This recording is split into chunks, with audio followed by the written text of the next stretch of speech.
అసలు ఈ parallax ecosystem ఏంటి, ఇందులో ఉన్న బ్రాండింగ్ గందరగోళాన్ని ఇప్పుడు మనం క్లియర్ చేద్దాం పదండి. పారలాక్స్ అని సర్చ్ చేస్తే చాలు ఒకే పేరుతో ఉన్న 4 డిఫరెంట్ ప్రాజెక్ట్స్ కనిపిస్తాయి.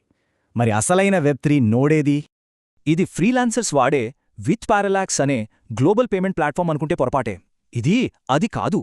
పోనీ ఎక్స్చేంజీలలో ట్రేడ్ అయ్యే బిట్కాయిన్ లాంటి ప్రూఫ్ ఆఫ్ వర్క్ క్రిప్టోకాయిన్ అనుకుంటే అదీ కాదు.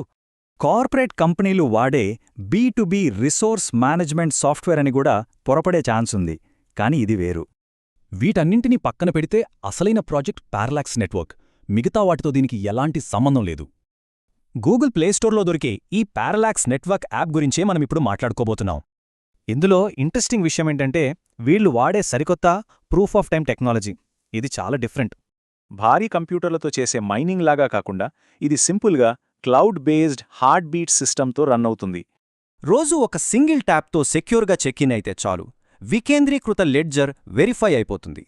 దీనివల్ల మొబైల్ బ్యాటరీ అస్సలు డ్రైన్ అవ్వదు. పైగా ఎలాంటి ఎక్స్ట్రా పర్మిషన్స్ అడగకుండా డేటా ప్రైవసీని పక్కాగా కాపాడుతుంది. రెఫరల్స్ ద్వారా నెట్వర్క్ ర్యాంకింగ్స్ పెంచుకోవచ్చు. అలాగే ప్రపంచవ్యాప్తంగా ఇన్ఫ్రాస్ట్రక్చర్ ఎలా గ్రో అవుతోందో రియల్ టైంలో ట్రాక్ చెయ్యొచ్చు.